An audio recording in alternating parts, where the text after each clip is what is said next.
তো নমস্কার ইউটিউববাসী, আজকের এই ভিডিওতে আমরা আলোচনা করব জমির বিঘা হিসাব। আমরা এই ভিডিওতে দেখব একটি জমির কতটুকু দৈর্ঘ্য এবং কতটুকু প্রস্থ হলে 1 বিঘা জমি হয়। তো বন্ধুরা, মনে করেন এখানে একটি 1 বিঘা জমির এরিয়া আছে। এই জমিটির চতুর্দিকে যদি 120 ফুট করে হয়, চতুর্দিকে যদি একটি জমির 120 ফুট করে হয়, 120 ফুট, একটি জমির চতুর্দিকে যদি 120 ফুট করে হয় তখন হয় 1 বিঘা জমি। তো একটি জমির চতুর্দিকে যদি 120 ফুট করে হয় তাহলে এই জমিনের এরিয়া কতটুকু হয় আমরা দেখি। যে একটি জমির দৈর্ঘ্য যদি 120 ফুট হয় আর প্রস্থ যদি 120 ফুট হয়, তো আমরা জানি দৈর্ঘ্য এবং প্রস্থ যদি গুণ করি তাহলে একটি এরিয়ার স্কোয়ার ফুট বেরিয়ে আসে। তো দৈর্ঘ্য এবং প্রস্থ যদি আমরা গুণ করি তাহলে এখানে হবে 14,400 স্কোয়ার ফুট। তো একটি জমির এরিয়া যদি 14,400 স্কোয়ার ফুট হয় তখন হয় এখানে 1 বিঘা জমি। এবার আমরা দেখব 1 বিঘা জমি সমান কত কাঠা। তো 1 বিঘা জমি স্কোয়ার ফুট পেলাম আমরা 14,400 স্কোয়ার ফুট।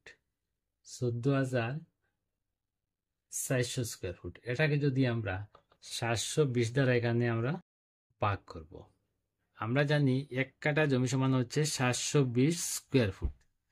720 স্কোয়ার ফুট দ্বারা যদি আমরা 1 বিঘা জমি স্কোয়ার ফুটকে যদি আমরা ভাগ করি, 1 বিঘা জমি স্কোয়ার ফুট হচ্ছে 14,400 স্কোয়ার ফুট। এটা দ্বারা যদি আমরা ভাগ করে হবে 20 কাঠা। তো 1 বিঘা জমি পেলাম আমরা 20 কাঠা। 20 কাঠায় হচ্ছে 1 বিঘা জমি। এবার আমরা দেখবো 1 বিঘা জমি সমান কত শতাংশ। তো 1 বিঘা জমি স্কোয়ার ফুট পেলাম আমরা 14,400 স্কোয়ার ফুট।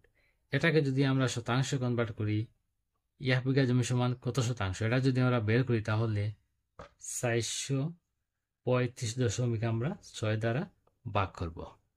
কারণ আমরা জানি 435.6 বর্গফুটই হচ্ছে 1 শতাংশ জমি। এটা দ্বারা যদি আমরা ক্যালকুলেশন করি তাহলে হবে 33.06 শতাংশ। 1 বিঘা পেলাম আমরা 33.06 শতাংশ। তো 33 শতাংশ বলতে পারেন। তো বন্ধুরা, এই ভিডিওতে আমরা শিখলাম একটি জমির চতুর্দিকে যদি 120 ফুট করে হয় তখন হয় এখানে 1 বিঘা জমি। আর 1 বিঘা জমি পেলাম আমরা 20 কাঠা। 20 কাঠায় হচ্ছে 1 বিঘা জমি। আর যদি আমরা 1 বিঘাকে শতাংশ কনভার্ট করি তাহলে হবে 33.06 শতাংশ হচ্ছে 1 বিঘা জমি। তো আপনারা 33 শতাংশ বলতে পারেন 1 বিঘা জমি। তো বন্ধুরা, আজকের এই ছোট্ট ভিডিও এখানে শেষ। আর পরবর্তী ভিডিও নোটিফিকেশন পাওয়ার জন্য চ্যানেলটি অবশ্যই সাবস্ক্রাইব করবেন। ধন্যবাদ।